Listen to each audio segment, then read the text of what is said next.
Hello दोस्तों, क्या हाल चाल है आपके। उम्मीद कि सब लोग बढ़िया होंगे। मेरा नाम है अमन और आप अभी हो हॉरर जोन में।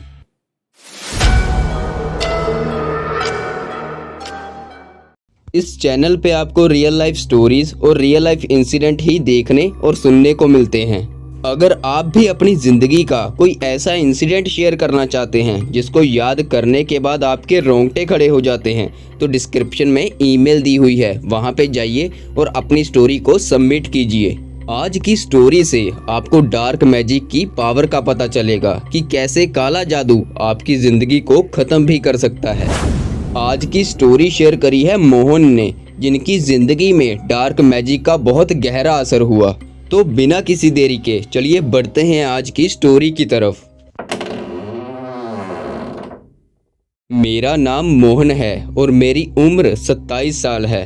मैं अपने माता पिता का अकेला बेटा हूँ। ये बात 6 साल पुरानी है। तब हमारा खुद का रेस्टोरेंट हुआ करता था। उस रेस्टोरेंट को पापा मैनेज किया करते थे। रेस्टोरेंट में कस्टमर की कमी नहीं होती थी, जिसके कारण हमको फाइनेंशियली भी कोई कमी नहीं थी। मैंने तब नया नया कॉलेज ज्वाइन किया था और खुद की बाइक पे बहुत ही चौड़ में कॉलेज जाता था।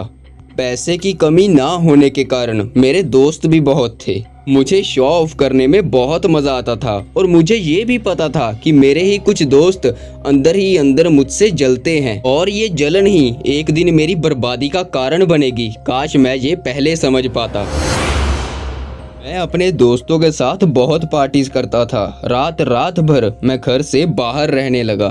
मेरे पापा मेरी इन हरकतों के कारण मुझ पे बहुत गुस्सा होते थे, लेकिन वो ज्यादा शायद इसलिए नहीं बोलते थे क्योंकि मैं उनका इकलौता बच्चा था। मुझे खुद की हरकतों पे कोई काबू नहीं था और ना ही कोई रिग्रेट होता था। कॉलेज में मुझे 1 साल बीत चुका था और अब मेरी एक गर्लफ्रेंड भी थी।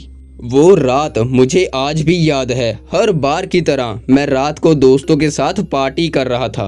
उस रात मैंने बहुत ज़्यादा बियर पी ली थी और मेरे दोस्तों ने भी अपने हाथों से मुझे बहुत बियर पिलाई।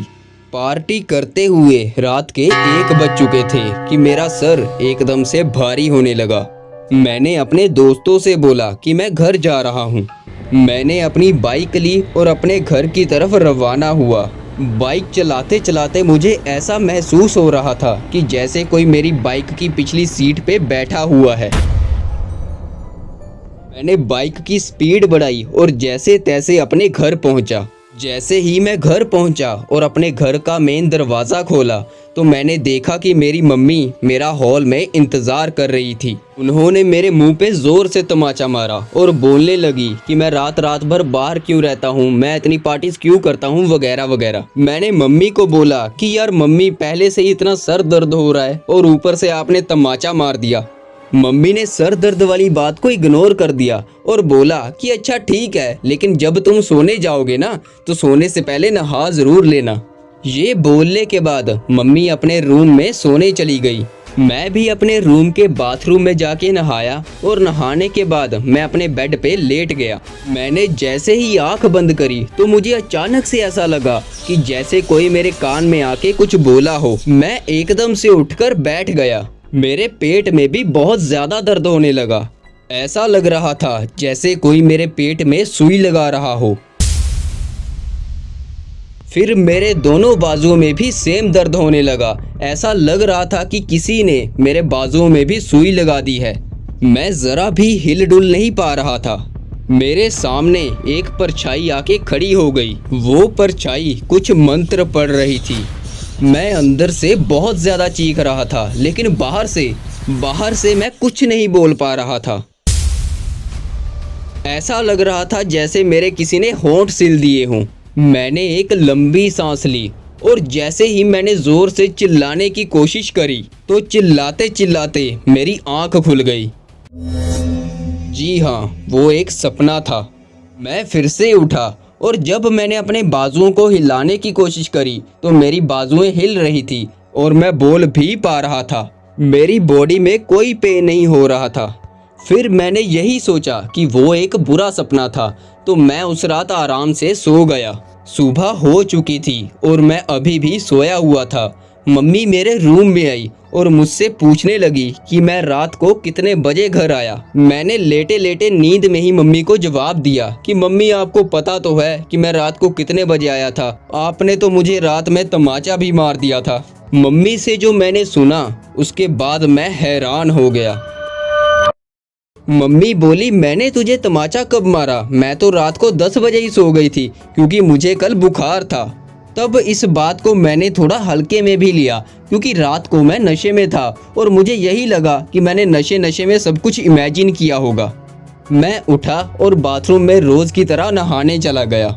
नहाने के बाद जब मैं वापस आया और आईने में अपनी बॉडी को देखा तो मैंने देखा मेरी बॉडी पर 3 नीले रंग के निशान थे और ये निशान उन्हीं जगहों पे थे जहाँ जहाँ पर मुझे रात को सपने में दर्द हो रहा था।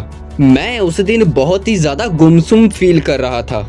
मेरे कान में अचानक से फिर से कुछ फुसफुसाने की आवाज आई। मुझे फिर से यही लगने लगा कि मैं सपना देख रहा हूँ। ये टेस्ट करने के लिए मैंने खुद को चुंटी भी काटी, लेकिन इस बार ये कोई सपना नहीं था, ये हकीकत में हो रहा था। मैं बाइक पे कॉलेज चला गया और कॉलेज भी मैं बहुत ही ज्यादा अकेला अकेला महसूस कर रहा था। मेरा अंदर से तो मन चिल्लाने का हो रहा था, लेकिन बाहर से मेरा कुछ बोलने का मन ही नहीं कर रहा था। ऐसा लग रहा था जैसे मैं अपनी बॉडी में ही कहीं गुम हो गया हूँ और मेरी बॉडी को कोई और कंट्रोल कर रहा है। मुझे अंदर ही अंदर घुटन महसूस होने लगी। मैंने बाइक ली और घर वापस आ गया। घर पहुंचते ही मुझे पता चला कि हमारे रेस्टोरेंट में कुछ लड़कों की लड़ाई हो गई थी और उसी के कारण हमारे रेस्टोरेंट का बहुत नुकसान हो गया। इसी घटना के कारण हमारे परिवार के बुरे दिन शुरू हो गए। इस बात को 1 महीना बीत चुका था। रेस्टोरेंट में हुई लड़ाई के कारण कस्टमर वहां पे आना पसंद नहीं करते थे, जिसके कारण हमारी फाइनेंशियली हालत खराब होने लगी। देखते ही देखते हमारी हालत इतनी खराब हो गई थी कि हमें रिश्तेदारों से उधार मांगना पड़ता था। मेरी भी सेहत धीरे धीरे खराब होने लगी। पहले बुखार, फिर उल्टियां और एक बार एक्सीडेंट भी हुआ। उस एक्सीडेंट में मेरा मोटरसाइकिल बुरी तरह से टूट गया। मम्मी को शक होने लगा कि कहीं किसी ने हमारे घर पे काला जादू तो नहीं किया। इसी शक को दूर करने के लिए मम्मी एक बाबा के पास गई। उस बाबा ने मम्मी को बताया कि आपके बेटे पर किसी ने काला जादू किया है। उसने ये भी बताया कि आपके बेटे की बॉडी पे नीले रंग के निशान होंगे। मम्मी घर आई और उन्होंने मेरी बॉडी को देखा। मेरी बॉडी पे 3 निशान थे। ये देखने के बाद मम्मी को बाबा की बात पे यकीन हो गया। फिर जो जो बाबा बोलते गए हम भी वो करते गए और धीरे धीरे हमारे घर के नुकसान की भरपाई होने लगी। लेकिन फिर भी हमारे घर की हालत पूरी तरह से रिकवर नहीं हो पाई। आज भी मुझे यही रिग्रेट होता है कि काश मैं उस समय की कद्र कर लेता।